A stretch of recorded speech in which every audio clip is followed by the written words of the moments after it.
여러분 안녕하십니까? 라이브 정책회의 일부 차현주입니다. 이재명 대통령이 나토 정상회의 참석과 몽골 국빈 방문을 위해 순방길에 오릅니다. 이번 순방의 핵심 과제 자세히 짚어드립니다.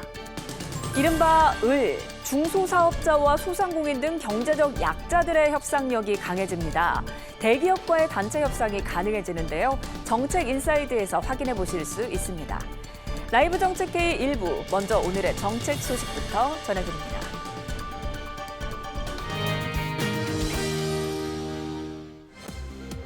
오늘의 정책 소식입니다. 이재명 대통령이 오늘부터 11일까지 나토 정상회의 참석과 몽골 국빈 방문 등 정상외교 일정을 소화합니다. 이 대통령은 오늘부터 이틀간 튀르키예에서 열리는 나토 정상회의에 참석하고 나토 방위산업 포럼에서 기조 발언에 나설 예정입니다. 방위사업청은 하나오션이 캐나다 잠수함 사업의 우선 협상 대상자로 선정되지 못한 데 대해 아쉽지만 캐나다의 선정 결과를 존중한다고 밝혔습니다. 이어 정부는 방산 AI 전환과 현지화 전략을 통해 주요 방산 시장에 진입하도록 최선을 다하겠다고 강조했습니다. 오늘부터 허위 조작 정보의 유통을 막기 위한 개정 정보통신망법이 시행됩니다. 법원에서 불법 또는 허위 조작 정보로 확정된 내용에 대해 반복 유통을 통해 수익을 얻은 게재자에게는 최대 10억 원의 과징금이 부과됩니다. 노사 양측이 내년도 최저임금을 두고 수정을 거듭한 끝에 양측이 제시한 금액 차이가 1,290원까지 좁혀졌습니다. 최저임금위원회는 오늘 정부 세종청사에서 제12차 전원회의를 열고 내년도 최저임금을 심의할 예정입니다. 외환시장 거래 시간이 24시간 거래 체제로 연장된 첫날 원달러 환율은 큰 변동 없이 1,530원대에서 거래됐습니다. 국내 외환시장은 전날부터 24시간 가동 체제에 돌입해 월요일 오전 6시부터 토요일 오후 6시까지 중단 없이 운영됩니다. 지금까지 오늘의 정책 소식 전해드렸습니다. 네, 대담으로 이어갑니다. 차두현 아산정책연구원 부원장 이혜진 기자와 함께합니다. 두 분 어서 오십시오. 네, 안녕하세요. 네, 오늘 아침에 이재명 대통령이 출국했습니다. 순방에 동행하는 기자통에서 관련 소식 먼저 듣고 오죠. 화면으로 만나보겠습니다. 이재명 대통령이 김혜경 여사와 튀르키예 앙카르로 향하는 대통령 전용기에 오릅니다. 이 대통령은 마크 루터 나토 사무총장의 초청으로 취임 후 처음 나토 정상회의에 참석합니다. 도착 후 루터 총장과 면담을 하고 이어 일본과 호주, 뉴질랜드 등 IP4 국가 대표들과 인태지역 협력을 위해 머리를 맞댑니다. 나토 핵심 일정 가운데 하나는 방산 포럼. 이 대통령은 이 자리에서 기조연설을 통해 K방산 우수성을 직접 알릴 예정입니다. 이후 참가국 정상들과 잇따라 양자회담을 하며 방산 세이즈를 이어갈 것으로 보입니다. 나토 동맹국들의 최대 관심사가 방위 산업 기반 강화인 점을 반영하여 올해 나토 정상회의의 핵심 행사로 추진 중이고 실질 협력 수요가 있는 국가들을 우선으로 양자회담 일자를 조율하고 있습니다. 나토 방문에 이어 이 대통령은 국빈 자격으로 사흘간 몽골에 머뭅니다. 우리 정상의 몽골 방문은 15년 만입니다. 청와대는 이 대통령의 방문을 계기로 양국 관계 강화 방안을 담은 한몽관계 황금시대 공동선언을 발표할 거라고 설명했습니다. KTV 최영은입니다. 네, 이렇게 G7 이후 3주 만에 유럽의 정상들을 다시 만나게 되는데, 자, 이혜진 기자, 먼저 일정을 다시 한번 짚어볼까요? 네, 좀 이 대통령의 사실 나토 데뷔 무대이기도 한데요. 예. 여기서 주목할 만한 일정이 딱 세 가지 기억을 하시면 됩니다. 첫 번째로 이제 마크 루터 나토 사무총장과 면담이 있습니다. 오늘 오후에 앙카라에 도착하고 루터 사무총장과 면담을 하죠. 사실 루터 사무총장과 이 대통령은 앞서 두 차례 전화 통화를 한 적이 있습니다. 예. 지난해 7월에 한번 했었고 올해 2월에도 했었는데 이때 한국과 나토의 방산협력 방안을 논의를 했었고요. 두 차례 통화로 공감대를 형성을 했거든요. 예. 이번에 이제 처음 얼굴을 보는 자리인데 아마도 이번 면담에서 이런 방산협력 관련 얘기를 나누지 않을까 싶습니다. 이어서 이제 루터 총재과 함께 같은 IP4 국가들과 소인수 회담에도 함께 하는데요.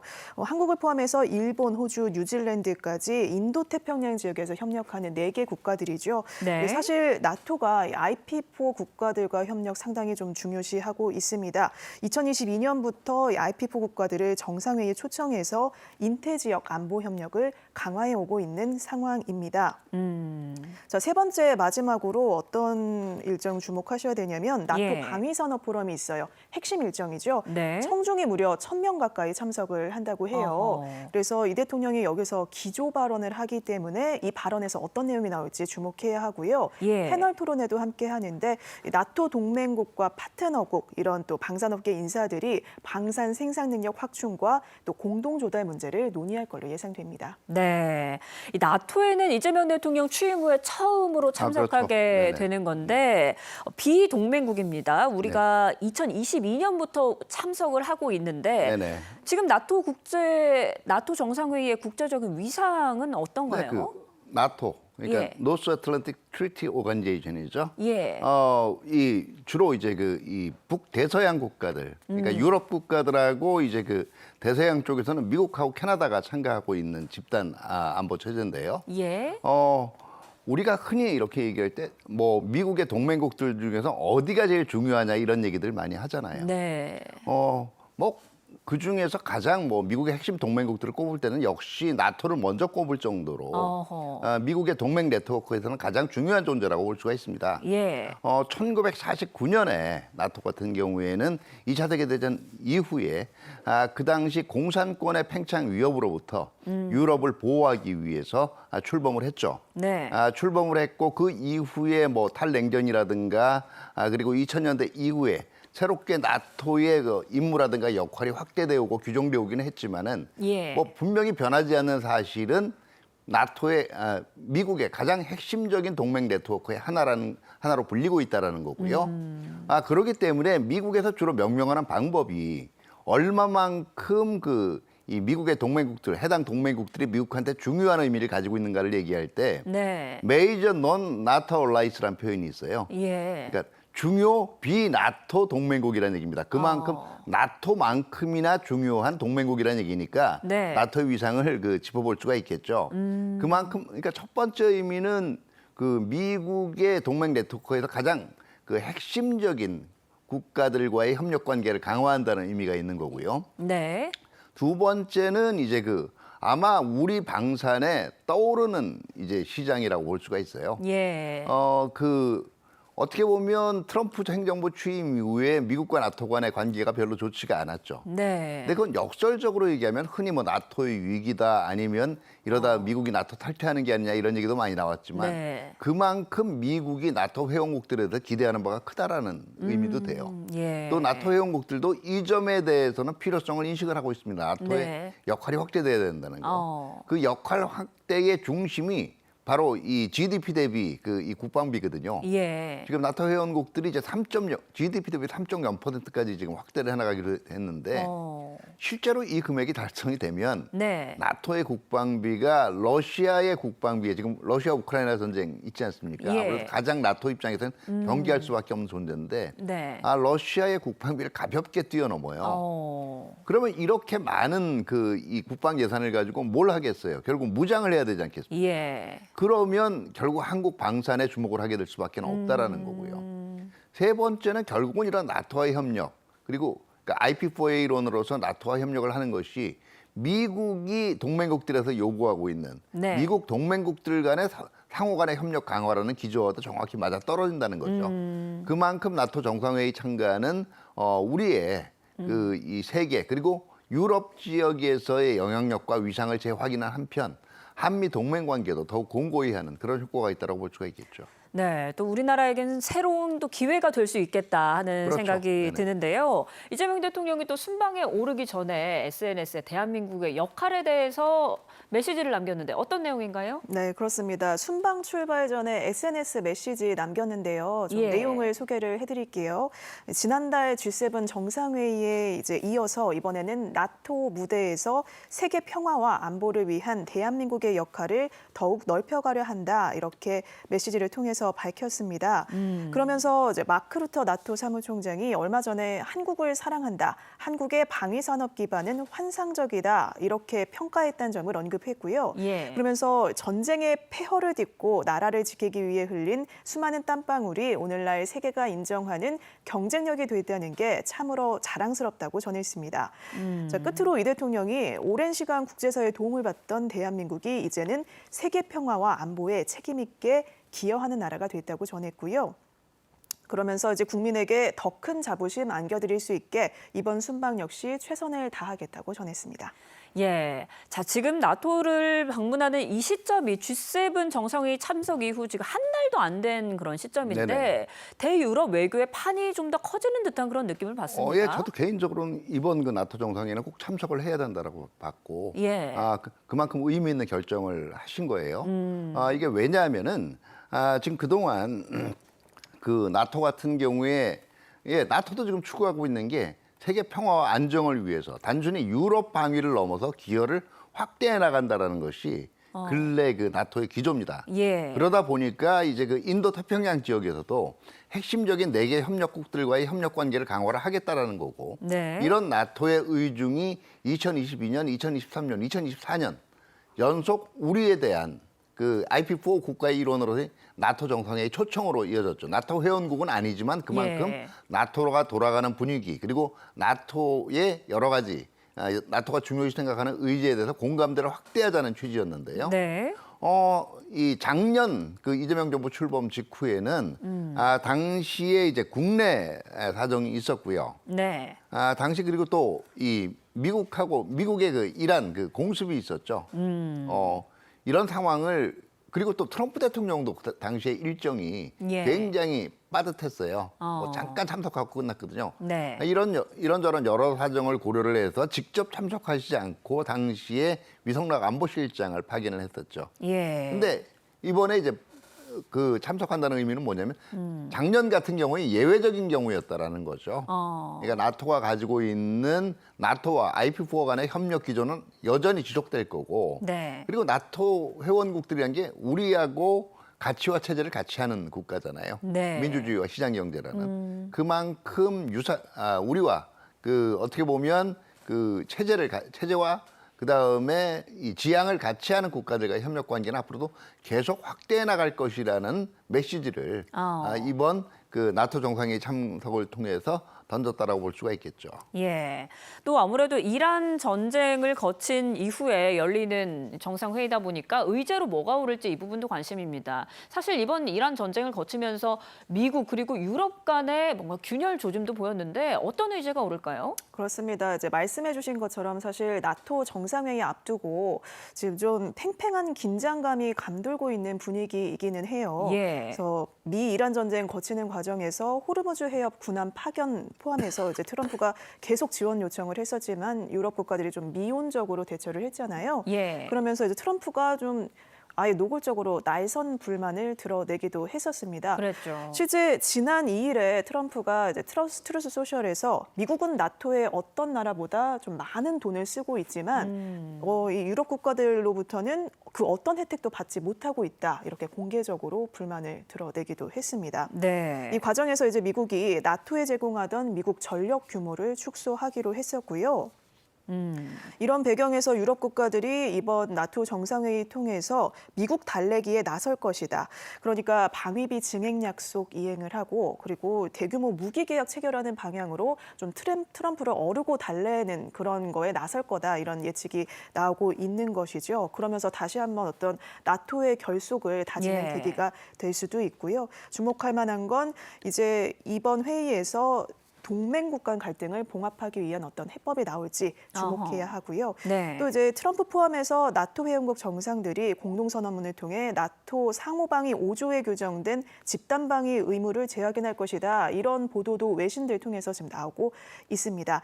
자, 마지막으로 한 가지 더 의제가 이번 회의에 또 젤렌스키 우크라이나 대통령이 초청이 됐거든요. 예. 5년째 우크라이나가 러시아의 침공에 맞서서 싸우고 있는데 이 우크라이나 지원 문제도 논의가 될 전망입니다. 예, 어떤 결과가 나오고 또 우리나라에는 어떤 영향을 미칠지 계속해서 지켜봐야 될 것 같고요. 또 청와대가 직접 이번 순방에 기대 성과를 밝혔습니다. 브리핑 듣고 오시죠. 세계 국방비의 55%를 차지하는 최대의 방산 시장인 나토 동맹국들을 상대로 방산 협력을 본격 추진한다는 의미를 갖습니다. 세계 최대 규모의 나토 방산 시장 진출과 견고한 방산 공급망 구축을 위한 본격적인 발판을 마련하겠습니다. 이에 이번 나토 방산 포럼 참석을 통해서 K방산의 우수성과 신속한 조달 능력을 나토 동맹국 및 파트너국에게 직접 알리고 글로벌 방산 수출 4대 강국 도약을 위한 구체적인 협력 경로를 확보해 나가겠습니다. 정상 차원의 신뢰 구축을 바탕으로 우리의 방산 기업들이 나토 공급망에 안정적으로 편입될 수 있도록 제도적인 기반 마련도 함께 힘써 나갈 것입니다. 예, 청와대는 지금 이 나토 정상회의에서 K 방산 외교에 좀 방점을 찍고 드라이브를 걸고 있는 것 같아요. 한번 분석해 주실까요? 네, 사실 앞서도 좀 설명을 드렸습니다만 최근 예. 지정학적 불안이 좀 심화되는 상황에서 나토 동맹국들이 국방비 증액하고 있고 그리고 자체 방산 생산 능력도 강화하고 있거든요. 예. 그래서 우리는 이제 나토 비동맹국인데 나토 동맹국들에게 방산물자 원활히 좀 수출할 수 있도록 나토 표준에 맞춰서 상호 운영성 강화를 한다는 게 이런 파트너십을 좀 진전시켜 나가야 한다는 것이 바로 청와대의 입장입니다. 예. 계속 좀 살펴보면요. 이번에 이제 우리가 이 정상회의 참석 계기로 정상 차원의 신뢰를 잘 구축을 하면 앞으로 우리 방산 기업들이 또 나토 공급망에 안정적으로 편입이 될 수도 있겠죠. 네. 또 한 가지 좀 주목할 부분이 또 우리 군과 기업들이 이번 정상회의 계기로 이 나토의 드론 또 우주혁신 네트워크에 참여를 해서 미래전 핵심 기술을 습득하고 또 공동개발 추진 기반도 마련할 계획이라고 했습니다. 네.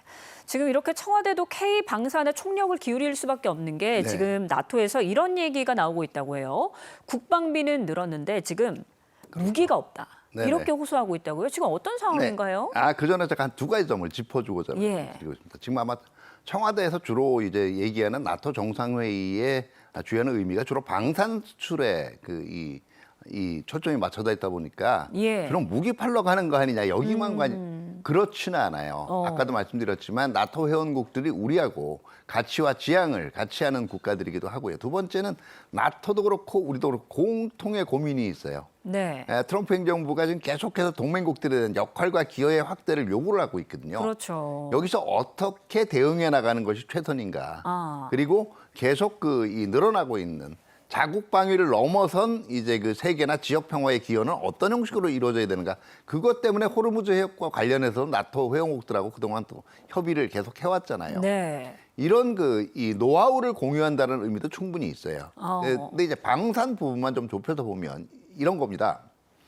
자, 이제 아까도 말씀드렸지만은 전부 GDP 대비 국방비를 늘렸잖아요. 예. 근데 이제 그러면 무기 개발이나 무기 획득 비용이 늘어나는 거예요. 근데 그동안 주로 나토 회원국들이 주로 무기를 수입해 온 쪽은 미국이었단 말이에요. 네. 근데 미국이 생산성 문제도 그렇고요. 뭐 여러 가지 사정 때문에 이렇게 폭발적으로 늘어난 방산 수요에 적절하게 대응을 못하는 겁니다. 무슨 얘기냐면 이게 뭐 공급을 안 하겠다 그러는 게 아니라 공급이 확대가 돼야 되는데 갑자기 생산량을 늘릴 수가 없잖아요. 그렇죠. 그러다 보니까 공급 지연이 이루어지는 거예요. 반면에 나토 회원국들 입장에서는 러시아 우크라이나 전쟁을 지켜보면서 이게 남의 일이 아니라는 생각을 가지고 있는 겁니다. 예. 그럼 빨리 이 유럽 국가들을 위협할 수 있는 세력이 그런 생각을 가지지 않도록 자체 무장을 강화해 나가야 되는데 그러려면 무기가 필요하거든요. 네. 근데 무기는 늦게 온단 말이에요. 그러면 이 유럽 국가들 입장에서는 미국과의 방산 협력은 유지를 하는 가운데서도 네. 미국 이외의 다른 공급자를 찾아 나설 수밖에 없고요. 그런 입장에서 적당한 가격에 빠른 공급이 가능한 최적의 파트너가 누구냐? 그거 볼 때는 바로 K 방산에 주목할 수밖에 없는 거죠. 아하. 그래서 K 방산이 단연 매력적인 그런 대안이 된 건데 네네. 지금 나토 내에서는 미국에 이어서 2위 수출국으로 알려져 있는데 지금 수출 현황은 어떤가요? 지금 이제 나토 회원국 중에서는 루마니아가 지금 K2 전차 도입을 좀 고민하고 있고요. 예. 그리고 폴란드도 K2 전차 3차 실행 계약을 좀 바라보고 있는 그런 상황입니다. 네. 근데 전반적으로 지금 동유럽이 러시아 우크라이나전 장기화로 이제 안보 수요 급증하고 있는 상황에서 특히 루마니아가 무인 차량 등 이제 차세대 K 방산 기술에 상당히 많은 관심을 갖고 있습니다. 실제로 루마니아 대통령이 방산 전시회에 설치된 우리 기업 부스를 직접 방문해서 또 관심을 보이기도 했거든요. 예. 그런데 지금 이제 K 방산이 전체 유럽 시장에서는 좀 최근에 고전을 하고 있습니다. 조금 네. 좀 약간 좀 고전을 하고 있는 상황인데 품질도 좋고 사실 납기도 빠르고 이런 강점이 있잖아요. 예. 가격 경쟁력도 좋고요. 하지만 그 유럽 국가들 간의 견고한 연합의 벽에 막히고 있다는 것이죠. 어허. 그러니까 5월 말에 사실 6조 원 규모 차세대 보병 전투 장갑차 수주전이 있었고 그리고 6월 15일에는 프랑스 다연장 로켓 체계 개량형 후속 사업에서 한국 기업이 이제 수주에 계속 실패를 했습니다. 또 지난해 11월에 8조 원 규모 폴란드 차세대 잠수함 도입 사업에서도 스웨덴 업체에 밀렸다고 합니다. 네. 이 유럽에 정말 견고한 이 벽에 딱 막혀 있는 그런 상황인데 그래도 우리 한국인 특유의 네. 빠르고 정확한 납기라는 장점이 또 있지 않습니까? 그렇죠. 그래서 나토 사무총장이 이런 말을 했습니다. 한국 방산 환상적이다. 네네. 한국 방산의 위상이 확실히 높아지긴 한 것 같아요. 아, 그렇죠. 뭐 한 세 가지 측면에서 한국 방산의 강점이 있는 게 뭐냐면요. 예. 첫 번째는 무기가 뭐 성능이 좋고 최첨단이면 좋은 건 분명합니다.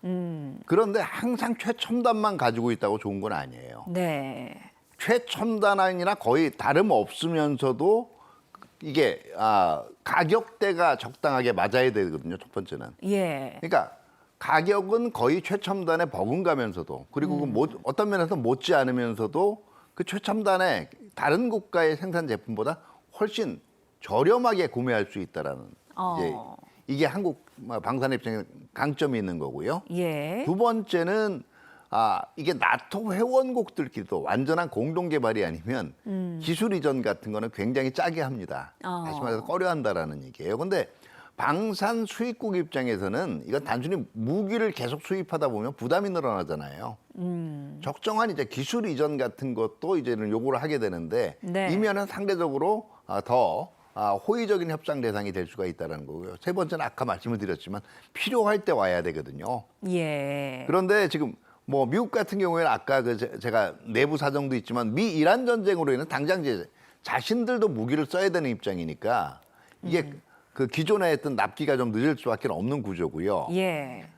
이 유럽 같은 경우에도 노동 규정이라든가 이것 때문에 원래 예상한 납기 그 기간을 어기는 경우가 굉장히 많아요. 네. 근데 우리 같은 경우에 그런 게 없거든요. 오히려 납기 기한보다 빠르게 공급한 사례들도 꽤 있단 말이에요. 그렇죠. 그런 입장에서 가격 적당하고 납기 빠르게 하고 기술 이전에서도 조금 더 후할 수 있다라는 이게 이런 조건을 그대로 갖추고 있으니까 나토 회원국들 입장에서도 환상적이라는 얘기가 나올 수밖에 없는 거죠. 다만 이미 말씀을 드렸지만 이게 무기도 그렇고요. 우리 가구나 가전하고도 똑같다라고 보시면 돼요. 예. 익숙하다라는 게 굉장히 무서운 얘기거든요.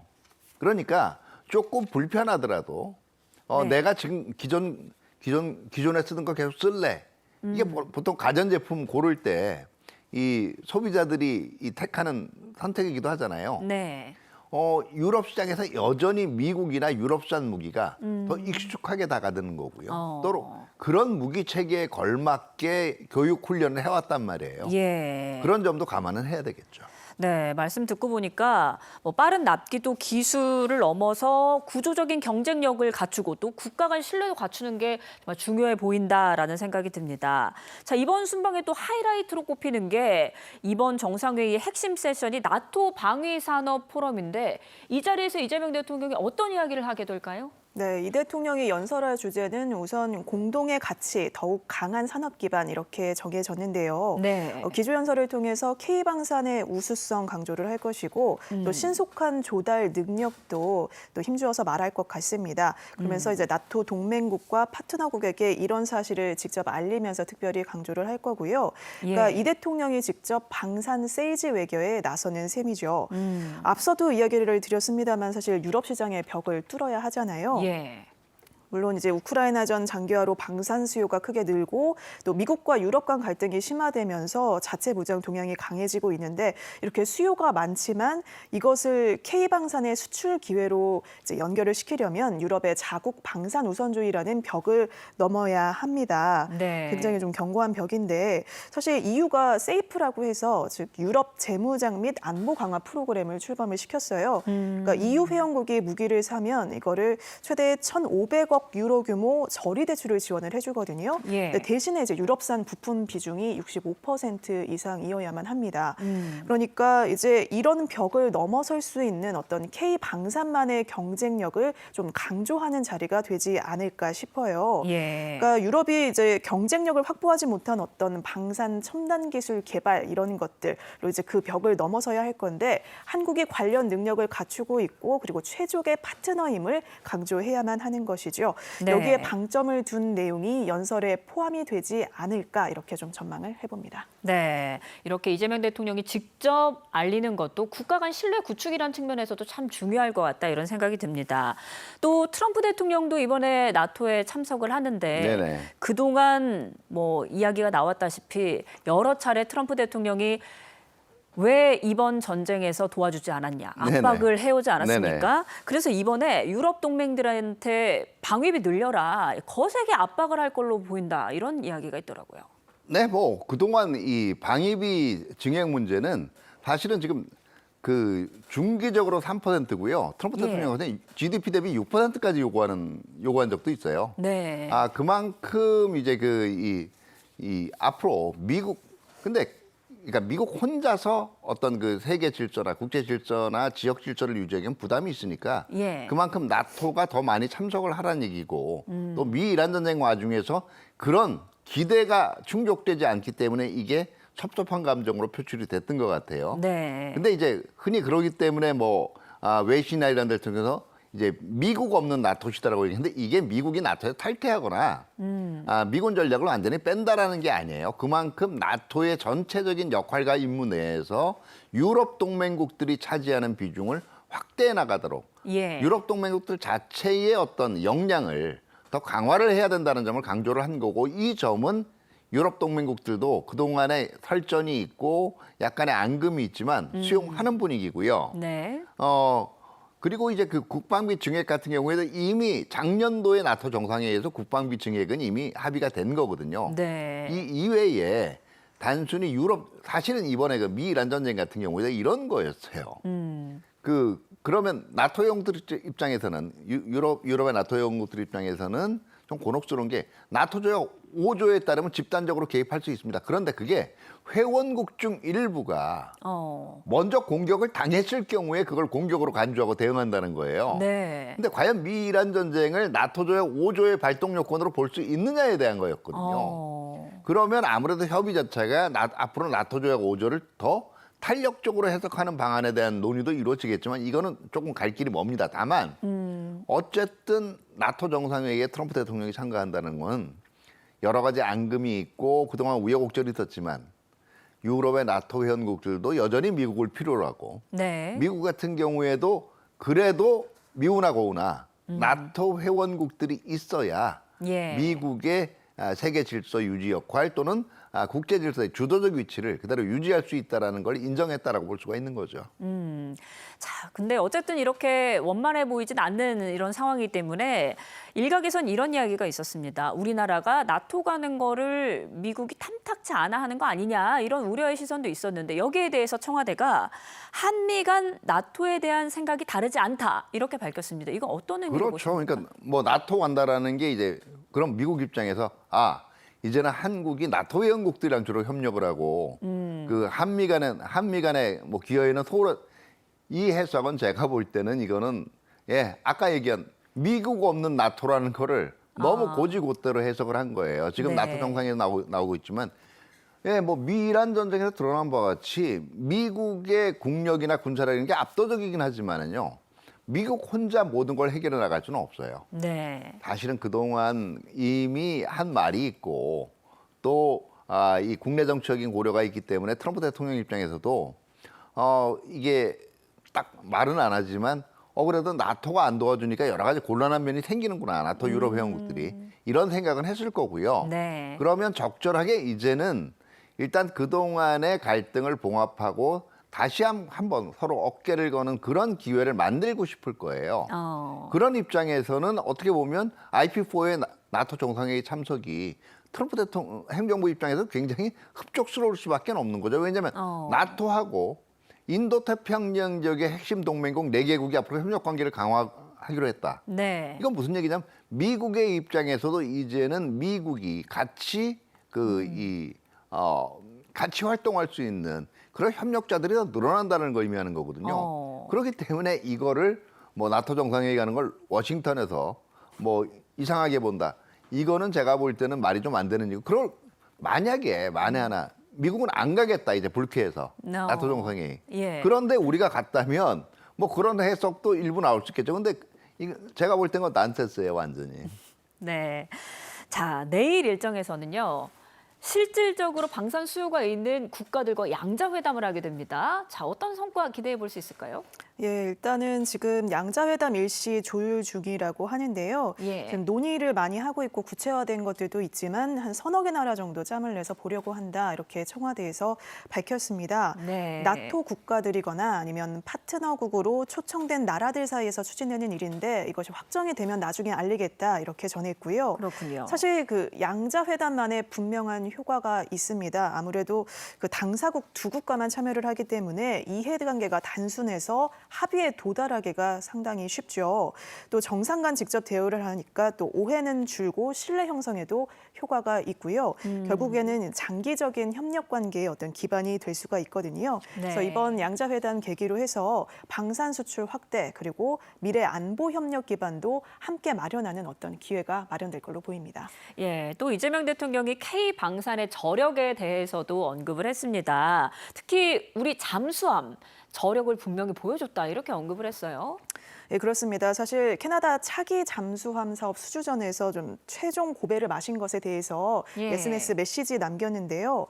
기대했던 결과를 얻지는 못했습니다만 이제 우리의 저력을 국제사회에 다시 한번 보여주는 어떤 계기가 됐다고 생각한다. 이렇게 SNS를 통해서 밝혔습니다. 네. 보면 이제 우리 잠수함은 세계적인 잠수함 강국들과 당당히 경쟁하면서 우수한 성능 그리고 기술력을 입증해 왔다고 밝혔는데요. 중요한 건 멈춰서지 않고 꾸준히 앞으로 나아가는 거라고 강조했습니다. 네. 그러면서 오늘의 경험은 우리 기술을 더 고도화하고 경쟁력을 한층 높이는 소중한 밑거름이 될 거다. 이렇게 확신했고요. 대한민국은 앞으로도 담대하게 도전할 거고 우리 잠수함이 세계 바다의 평화와 또 안전을 수호하게 될 그날을 위해서 정부가 할 수 있는 모든 것을 다하겠다고 약속했습니다. 네, 앞으로도 담대하게 도전할 것이다. 정말 모두가 기대했는데 안타깝게도 이렇게 캐나다 잠수함 사업자에서 고배를 마셨습니다. 자, 이제 그런데 남은 호주를 비롯한 다른 국가 수출을 위한 도전도 계속해 나가야 되지 그렇죠. 않겠습니까? 네, 지금 우리가 주로 대상으로 하는 국가들이 나토 회원국들하고 예. IP4예요. 이런 경우에는 뭐 아까도 말씀드렸지만 익숙함의 벽을 뚫는 것도 굉장히 중요합니다. 예. 그리고 두 번째는 방산 수출에서 가장 중요한 게요. 결국 상대방에 대한 믿음이에요.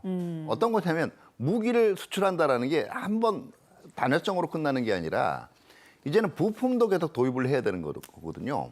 네. 근데 만약에 이 해당 수출국이 앞으로 나하고 다른 길을 갈 수도 있는 국가들이라는 가능성이 있으면 네. 무슨 얘기냐면 지금은 나하고 같은 얘기를 하고 있는 것 같은데 언제든 다른 소리를 할 수 있다라는 생각을 만약에 품게 되면 그 나라 무기 잘 수입하기가 힘들게 되죠. 왜냐하면 그 다음에 유지라든가 아니면 보수에 분명히 차질이 생길 수가 있으니까요. 그러면 이제 우리도 스스로 유럽에 있는 방산 수출국들을 향해서 결국 우리는 영원히 지리적으로만 떨어져 있을 뿐이지 사실상 같은 길을 갈 수밖에 없는 존재고 네. 또 우리는 또 유럽의 지향이랑 그리고 예. 지향이라든가 목표하고 정확히 같은 길을 가고 있다라는 거를 정책으로 보여줘야 돼요. 네. 그러니까 어떻게 보면 조금 유럽 입장에서는 거꾸로 우리가 여러 가지 공통점과 유사점을 많이 강조를 하고 있고 그만큼 한국 방산의 이 좋은 점도 알고 있지만 그 면에서 확실히 모자라지 않았느냐에 대한 한번 어떻게 보면 다시 한번 이걸 돌아보는 계기도 있어야 될 걸로 생각을 합니다. 네. 하나만 더 말씀을 드리면 예. 잠수함 시장 계속 두드려보는 거 필요한데 이게 국내적으로 제가 보기에는 어떤 때는 기대라는 게 지나치게 증폭될 경우가 있어요. 실적인 가능성 이상으로. 그러다 보니까 결국 어떻게 보면 현실적인 수주 가능성보다 더 많이 이걸 부풀리다 보니까 이게 실망스럽게 다가드는데요. 사실 이번에 잠수함 사업도 엄밀하게 따지면 경쟁력이 독일보다 뛰어나다라고 보기는 어려웠거든요.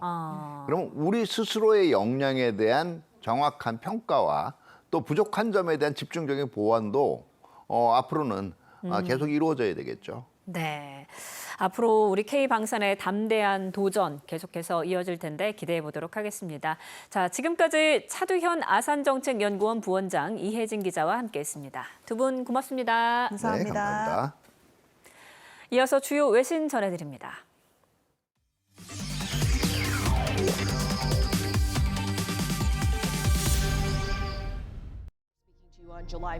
월드투데이입니다.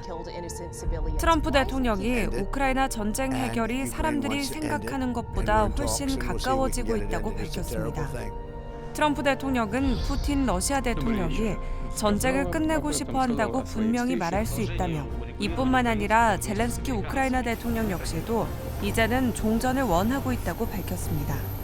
그러면서 이번 주 튀르키예에서 열리는 나토 정상회의에서도 우크라이나 문제를 논의할 것이라고 설명했습니다. Well, I think he does feel pressure.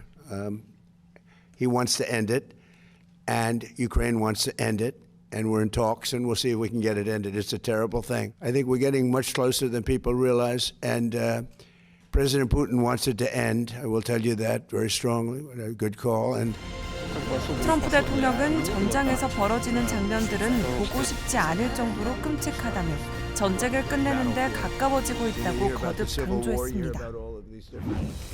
유엔 사무총장이 AI 기술의 발전 속도가 규제와 사회적 대응보다 빠르다고 경고했습니다. 구테우스 사무총장은 AI가 경제와 노동, 선거, 안보 질서까지 바꿀 수 있는 기술이라며 개발자들조차 그 속도를 따라잡기 어렵다고 말했습니다. 특히 어린이 등 취약계층을 보호하기 위한 국제적 규칙 마련이 필요하다고 주장했습니다. 또 혁신에는 안전장치가 필요하다며 AI가 강력한 기술이 되려면 반드시 관리와 통제가 뒤따라야 한다고 강조했습니다. Artificial intelligence is advancing at runaway speed. A technology that can reshape economies, transform the world of work, sway elections, and tilt the balance of security is being deployed faster than anyone, including the people building it, can keep up. If AI is to be trusted, those who build it must be accountable. If AI is to be global, it must be fair. And if AI is to serve the future, it must not consume the future. 한편 이번 발언은 스위스 제네바에서 열린 첫 정부급 UN AI 거버넌스 글로벌 대화에서 나왔는데요. 이번 회의는 조약 체결이 목적은 아니지만 AI의 위험을 줄이고 기회를 활용하기 위한 국제 규칙 논의를 목표로 하고 있습니다. 중국이 태평양에서 실시한 미사일 발사는 특정 국가를 겨냥한 것이 아닌 정례 군사훈련이라고 밝혔습니다. 그러면서 관련 국가들에는 사전에 통보했다고 설명했는데요. 중국은 훈련이 국제법과 국제 관행에 따라 진행됐다며 각국이 이를 과도하게 해석하지 않기를 바란다고 밝혔습니다. 事先已经向有关国家做了通报，符合国际法和国际惯例。有关的发射活动始终保持安全、规范和专业操作，希望有关国家不要过度解读。 중국 관영 매체에 따르면 이번 미사일은 핵 추진 잠수함에서 태평양을 향해 시험 발사됐는데요. 이번 시험은 중국의 군사적 영향력 확대를 둘러싸고 일본과 호주, 뉴질랜드의 비판과 우려를 불러왔습니다. 지금까지 월드투데이 전해드렸습니다.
정부가 중소기업과 소상공인의 담합 규제를 대폭 완화합니다. 자세한 내용 세종 스튜디오에서 전해드립니다. 임보라 앵커.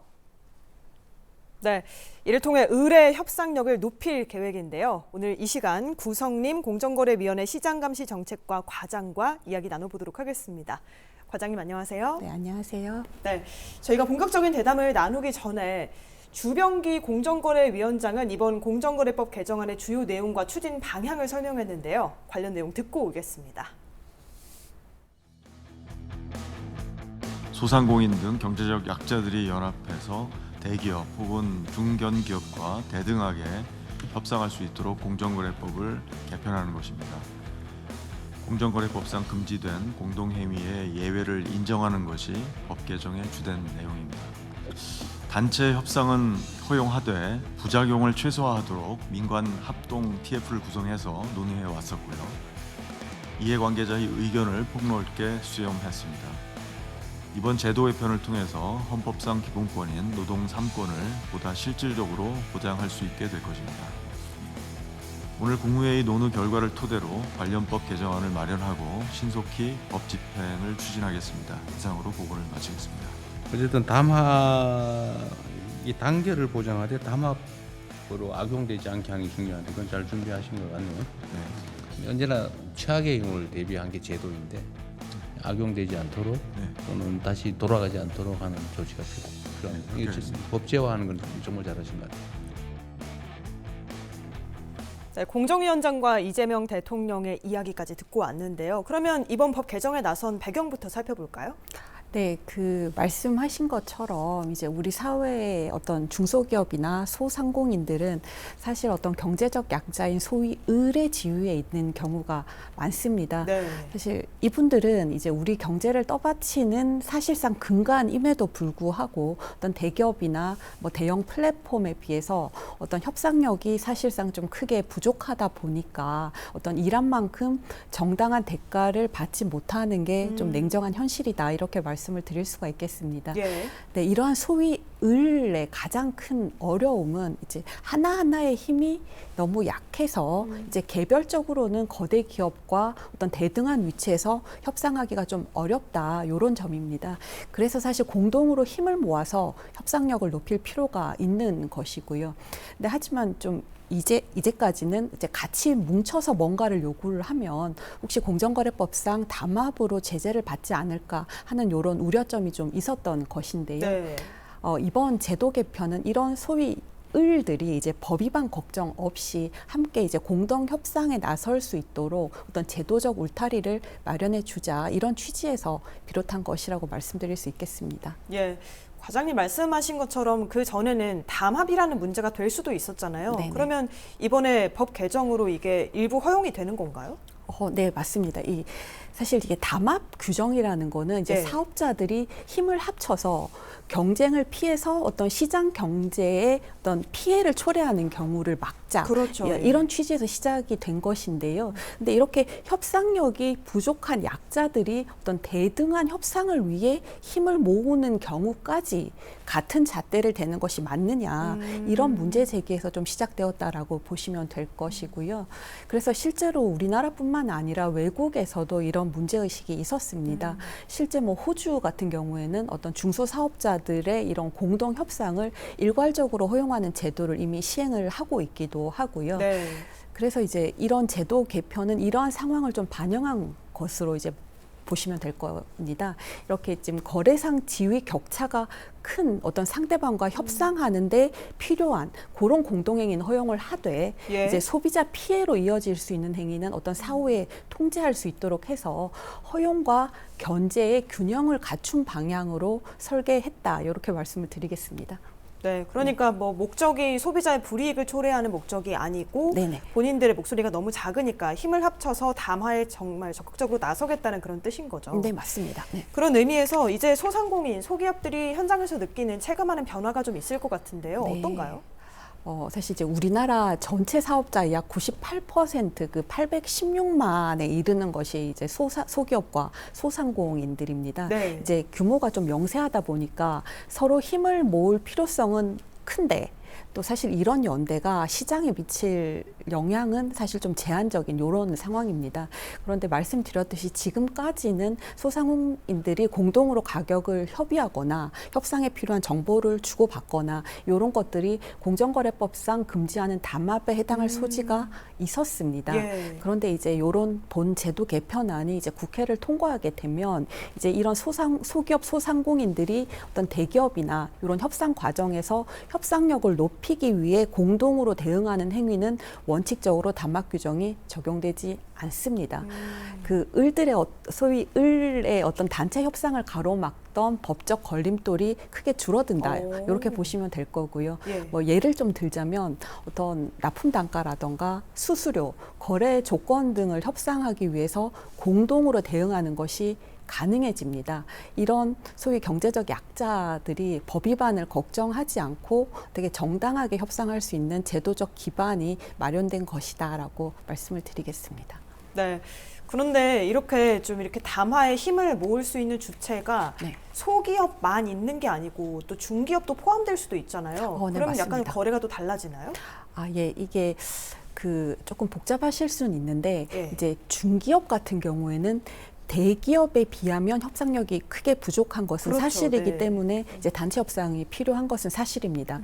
그런데 이제 소기업에 비해서는 또 이제 시장에 미치는 영향이 큰 것도 맞기 때문에 네. 이런 부분을 다 좀 고려할 필요가 있는데, 그래서 이제 중기업이 포함되는 단체 협상의 경우에는 상대방과의 어떤 거래상 지위 격차를 확인할 수 있는 어떤 최소한의 요건을 갖추어서 공정위에 신고를 하고 이제 공정위가 요건을 확인해서 신고를 수리하면 예. 이제 그 공동행위를 허용하는 그런 구조로 설계를 했습니다. 요건을 조금 간단하게 말씀을 드리면 크게 두 가지인데요. 그 협상에 참여하는 이제 사업자들의 연간 매출액을 모두 합해도 협상 당사자의 어떤 매출액보다는 작아야 됩니다. 네. 그리고 또 하나는 이제 협상에 참여하는 각각의 사업자의 매출이나 매입의 30% 이상을 그 상대방과의 거래에 의존을 하고 있어야 됩니다. 그리고 이제 또 하나 조금만 더 말씀을 드리자면 협상할 수 있는 상대방의 범위도 조금은 다른데요. 네. 이제 소기업이나 소상공인들은 이제 대기업과 모든 중견기업과 이제 할 수가 있는 거고요. 이제 중기업이 포함되면 이제 대기업뿐만 아니라 일정 규모 이상의 대형 중견기업과 이제 협상을 할 수 있게 됩니다. 예. 네, 그렇습니다. 말씀 들어보니까 뭐 결국에는 전반적으로 의뢰 지위가 인정이 되면 중기업이 포함이 돼도 협상이 가능한 그런 맞습니다. 시스템 같은데요. 네. 네네. 보시는 분들은 그러면 소기업과 중기업을 가르는 네네. 이 분류되는 나누는 기준이 뭘까 궁금하실 수도 있을 것 같아요. 네, 뭘까요? 그 현장에서 보시면 조금 헷갈리실 수는 있을 것 네. 같기는 한데요. 이 부분은 이제 소기업과 중기업은 중소기업 기본법에서 이제 규정을 하고 있습니다. 예. 뭐 예를 들자면 이제 소기업은 이제 업종별 평균 매출액이 한 15억에서 140억 뭐 이하인 기업을 말하는 거고요. 중기업 같은 경우에는 업종별 매출액이 뭐 400억 원에서 1,800억 원 이하 요런 기업을 이제 중기업이다라고 명칭을 하고 있기 때문에 네. 그 기준에 따라서 보시면 될 겁니다. 이제 조금 정리해서 말씀을 드리자면 이제 소기업은 규모가 작아서 시장에 미치는 영향도 사실은 좀 제한적이기 때문에 원칙적으로 단체 협상은 전면적으로 허용된다라고 네. 보시면 될 거고요. 근데 이제 중기업 같은 경우에는 대기업에 비하면 협상력이 좀 약하지만 네. 그래도 시장에 미치는 영향은 소기업에 비해서 상대적으로 크기 때문에 아까 말씀드렸던 거래 의존도라던가 상대방과의 어떤 지위 격차 이런 최소한의 요건을 좀 확인한 뒤에 이제 허용하는 구조다 이렇게 보시면 될 것 같습니다. 예. 네, 저희가 앞서 네. 이야기했던 담합 문제가 원래는 있었다고 짚어드렸잖아요. 네네. 그게 사실은 소비자에게 혹시 불이익이 가지 않을까 하는 우려 때문에 그랬던 네. 건데 만약에 또 소기업, 중소기업이라고 하더라도 불이익이 갈 수도 있는 측면은 없진 않은지 어떻게 보십니까? 예, 맞습니다. 이게 정확하게 말씀을 하셨듯이 예. 이게 물가 상승이나 뭐 이렇게 소비자 피해와 연결될 가능성도 배제할 수 없기 때문에 네. 이런 부분에 대한 안전장치도 함께 마련을 했습니다. 이제 우선 단체 협상이 허용된다라고 하더라도 소비자를 직접 상대하는, 직접 소비자를 대상으로 한 공동행위는 엄격하게 금지가 됩니다. 왜냐하면 이 제도는 어디까지나 의리, 갑에 대해서 협상하는 경우에 이제 적용된다라는 점을 조금 이제 말씀을 드리고요. 네. 그리고 또 하나는 이제 단체 협상 과정에 이런 공동행위로 인해서 소비자 피해가 초래된다. 이런 경우에는 공정위가 해당 행위를 중지시킬 수 있는 어떤 사후 통제 장치도 마련을 했습니다. 예. 뭐 예를 들어서 말씀하셨지만 중간재 공급이 끊겨서 뭐 최종재 생산이 불가능해지게 된다던가 아니면 뭐 소비자 가격이 과도하게 오르게 된다던가 뭐 이런 경우가 해당될 수가 있을 것인데요. 그런 경우가 된다라고 한다면 공정위가 사후 통제 장치를 작동하게 될 것입니다. 결국에는 네. 뭐 의뢰 요구권을 저희가 조금 더 권리를 보장해준다는 측면에서 이번에 법이 개정된 것 같은데요. 그럼 어느 정도의 요구가 가능할지 적용 범위도 궁금해지네요. 아, 네. 이게 그 취지 자체가 네. 대기업 등과의 어떤 협상력을 높이기 위한 거기 때문에 이런 취지에 필요한 행위들은 폭넓게 허용된다라고 보시면 될 예. 거고요. 뭐 예를 들어서 이제 참여 사업자들이 함께 어떤 가격이나 거래 조건을 요구하는 것들이라던가 어떤 협상에 필요한 정보를 같이 교환하는 것들 뿐만 아니라 뭐 공동으로 협상 창구를 만들고 대표를 정해서 뭐 협상에 나서는 것 뭐 이런 것들이 모두 가능해집니다. 이제 뭐 하나 유의하실 점은 네. 여기에 대해서 좀 면제되는 거는 공정거래법상 담합 금지 규정이기 때문에 뭐 다른 법률을 위반하거나 뭐 민사상 손해배상 책임을 면한다거나 이런 부분까지는 아니기 때문에 그런 부분은 조금 유의해 주시면 좋을 것 같습니다. 네. 광범위한 범위는 허용되지만 어쨌든 소비자의 이익은 보호하는 보완권도 마련되어 있고요. 네, 맞습니다. 시청자들의 이해를 돕기 위해서 이제 법이 개정된 것이기 때문에 네. 가상으로 상상해서 어떤 사례가 있을 것 같다 이런 것도 소개해 주시면 좋을 것 같아요. 예, 그 가장 쉬운 예로 네. 말씀을 드리자면 배달앱에 입점한 어떤 소상공인들이 예. 뭐 수수료를 내려달라 아니면 정산 주기를 단축해달라 이런 요구를 관철하기 위해서 네. 공동으로 배달앱과 협상하는 것이 가능해집니다. 그리고 또 하나 뭐 예를 생각을 해보자면 뭐 대기업과 거래하는 협력업체들이 뭐 과도한 단가이나 요구에 공동으로 대응을 해서 뭐 단가 조정을 요구하거나 이런 경우도 가능할 수가 있을 거고요. 네. 그리고 이런 협상이 뭐 끝내 풀리지가 않는다. 라고 한다면 이제 공동으로 납품을 중단하는 방식도 가능합니다. 예. 다만 이제 어떤 그런 강한 대응의 경우에는 소비자나 다른 사업자한테 피해를 초래할 우려가 크기 때문에 이제 말씀드렸던 사후 통제 장치가 또 작동될 수 있다라는 점도 같이 좀 고려를 해주시면 좋을 것 같습니다. 네. 사후 통제 장치는 어쨌든 공정위에서 판단을 하는 거잖아요. 네, 그렇습니다. 예. 이렇게 배달앱 내 소상공인 예시만 들어도 사실은 뭐 사회에서 계속해서 좀 논란이 됐던 부분들이 있기 때문에 네네. 앞으로 해결될 수 있지 않을까 하는 그런 기대감도 드는데요. 네. 이 제도를 활용해서 상대 기업에 공식적으로 어떤 걸 요구할 때 네. 절차는 어떻게 되나요? 네, 그 부분은 좀 전에 말씀드렸던 어떤 소기업만 참여하는 경우와 중기업이 참여하는 경우가 조금 다릅니다. 예. 이제 소기업 소상공인만 참여하는 경우라고 한다면 이제 협상 참가자, 협상 상대방 그리고 협상에 필요한 행위의 내용을 정해서 공정위에 이제 통지를 하면 이제 그때부터 5년 동안 이제 담합 규정 적용이 면제가 되는 구조가 네. 되는 거고요. 근데 중기업이 포함되는 경우에는 이런 내용에 더해서 아까 말씀드렸던 거래 의존도 요건이라던가 이런 부분들을 증명하는 서류를 이제 좀 갖추어서 공정위에 신고를 해야 됩니다. 그래서 그 요건을 확인해서 신고가 수리가 되면 수리한 날로부터 3년 동안 담합 규정 적용이 면제된다라고 보시면 될 거고요. 근데 이게 두 경우 모두 어떤 복잡한 사전 심사를 거치는 게 아니라 네. 서류를 갖추어서 공정위에 알리는 이런 절차로 생각을 하시면 되기 때문에 어떤 현장에서 느끼시는 절차적인 부담이라던가 이런 부분은 크지 않을 것으로 생각됩니다. 네, 저희가 전반적으로 이 법 개정상을 살펴봤는데 네네. 이번에 발표에서 또 눈에 띄는 대목 중에 하나가 노조를 언급한 부분이거든요. 네네. 노동조합 등에 대해 공정거래법 적용을 제외한다. 이렇게 말만 들으면 살짝 어려운데요. 좀 풀어서 설명해 주시면 좋을 것 같습니다. 네. 이게 이제 노동조합이라고 하더라도 예. 사실 사업자적인 성격을 갖는 경우가 있을 수 있습니다. 그런 경우에 그동안 이제 공정위에서는 공정거래법상 사업자 단체 금지 행위에 해당이 되면 공정거래법 대상으로 법 위반으로 제재를 해 왔고요. 노조 또한 사업자처럼요. 네. 사업자 단체성을 갖기 때문에 사업자성을 갖기 때문에 예를 들어서 뭐 화물 차주라던가 배달 기사 같은 어떤 경우는 일하는 모습은 노동자에 가깝지만 네. 실제로 사업자성을 동시에 갖기 때문에 그렇죠. 이런 경우는 이제 공정거래법에 사업자성이 인정이 되어서 조치를 해 왔었는데요. 그런데 조금 더 근본적으로 보자면 헌법상 이제 보장되고 있는 노동 3권을 실질적으로 보장할 필요성도 있는 것이고 네.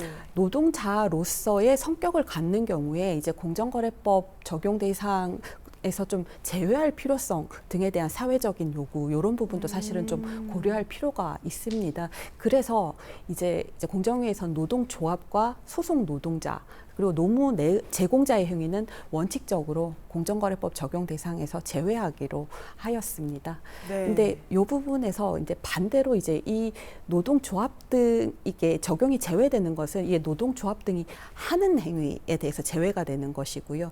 예를 들어서 이분들이 어떤 뭐 불공정 거래 행위에 객체가 되거나 피해가 되는 경우에는 여전히 공정거래법의 보호를 받으실 수 있다라는 점을 좀 말씀을 드리겠습니다. 예, 그러니까 공정거래법상 이제 노조를 사업자처럼 보진 않는다 이렇게 맞습니다. 보면 되는 거네요. 네네.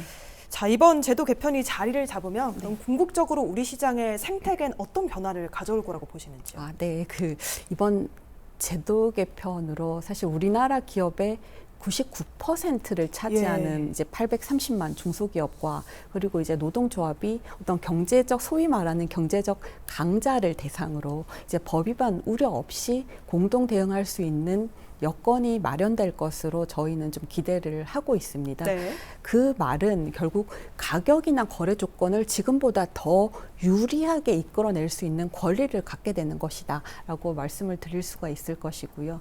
사실 이게 조금 더 근본적으로 말씀을 드리자면 이런 어떤 경제적 불평등의 문제인데요. 이런 부분은 사실 우리 경제에 있어서 지속적인 발전을 가로막는 되게 큰 요인이다라고 좀 생각을 합니다. 그래서 이런 문제를 좀 해소를 하고 이제 갑과 을이 상생하면서 함께 성장하는 공정경제를 만드는 것이 공정위의 좀 가장 중요한 역할 중에 하나다라고 저희는 생각을 하기 때문에 이번 제도 개편이 이러한 문제를 해결하는 좀 전환점이 되기를 바라고 있습니다. 네. 네.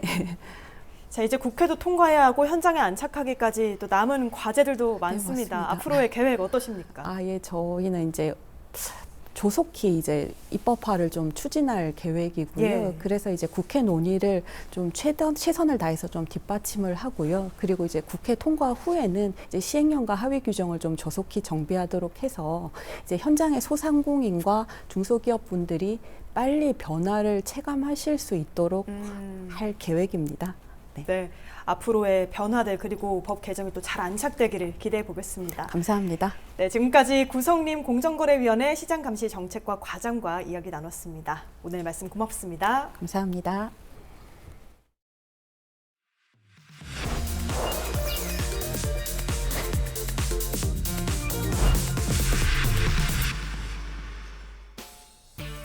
이달부터 정부의 안전성 승인을 받은 살충제만 살 수 있죠.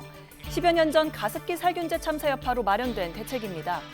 대법원이 2024년 6월 살균제 피해자에 대한 국가의 배상 책임을 인정한 이후 정부는 배상의 기준과 근거를 담은 특별법을 마련해 지원하고 있는데요.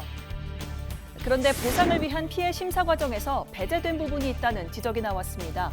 정부가 태아 피해는 인정하지 않고 있고 호흡기계 질환에 한해서만 치료비를 지원 중이라고 했는데요.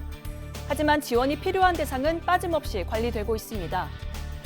우선 기존에는 질환별로 피해 정도를 판정했는데 이 체계가 개편됐습니다. 피해자 전신의 건강 피해로 범위를 넓혀 피해 수준을 종합적으로 판정하는 방식으로 바뀐 건데요. 이에 따라 태아기 때 살균제에 노출돼 출생한 출생아와 그 산모의 건강 피해도 종합적으로 심사 중이라고 정부는 설명했습니다. 임신 중 유산되거나 사산된 태아는 현행법상 별도의 법인격을 인정하지 않고 있어 산모의 건강 피해로 인정되고 있습니다. 또 현재 가습기 살균제와 인과성이 입증된 질환은 급성 상기도염증과 천식, 폐렴, 결핵 등 10개 질환이 있는데요. 정부는 이외에도 눈과 귀, 피부, 정신 등 연계 질환을 인정해 지원하고 있습니다. 평생 중증 질환을 관리할 수 있도록 추적 관찰을 통한 전생애 관리 방안도 마련하겠습니다.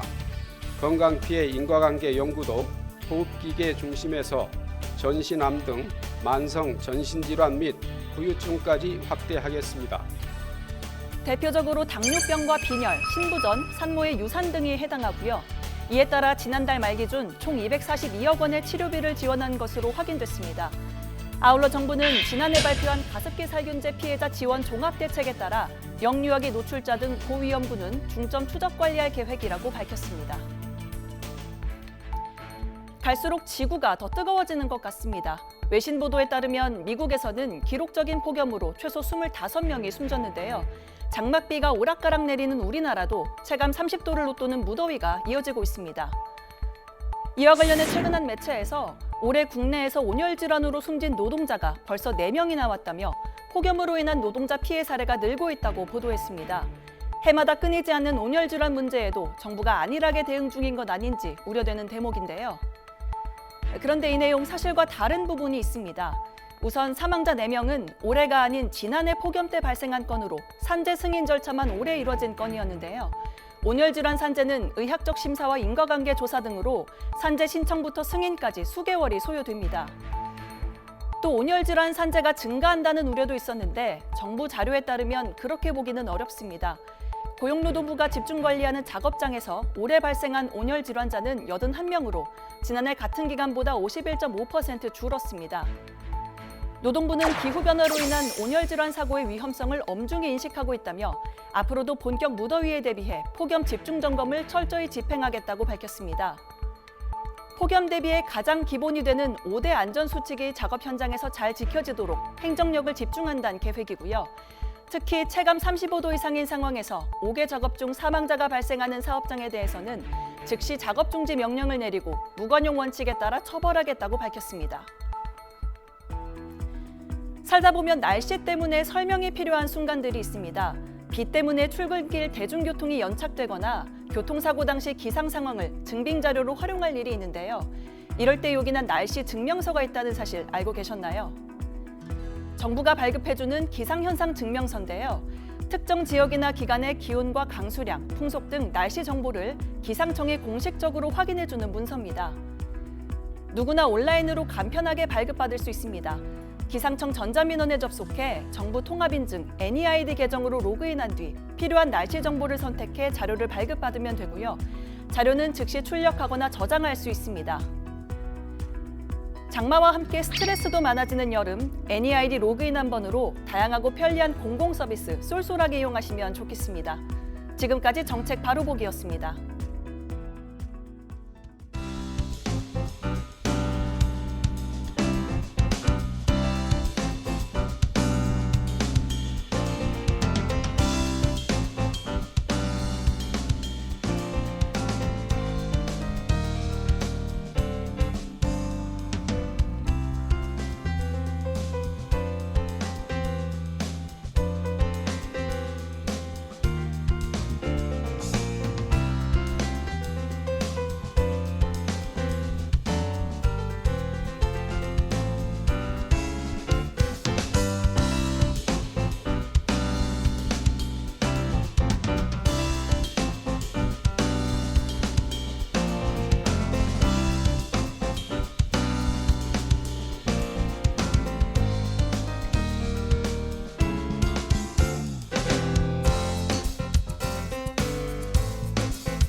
오늘도 우산 잘 챙기셔야겠습니다. 오전까지 전국 곳곳에 비가 이어지겠는데요. 특히 중부지방에 비가 집중되겠고요. 오후부터는 대기가 불안정해져 산발적으로 소나기도 지나겠습니다.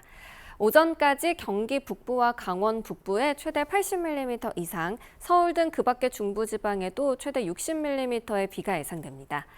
오후에는 곳곳에 강한 소나기가 내리겠습니다. 소나기의 양은 5에서 60mm가 예상되는 가운데 지역 간의 강수 편차가 크겠습니다. 본격적인 더위가 시작되는 절기 소서인 오늘 무더위도 대비하셔야겠습니다. 현재 경기 남부와 강원 남부 내륙, 충남과 영남을 중심으로는 폭염주의보가 내려져 있는데요.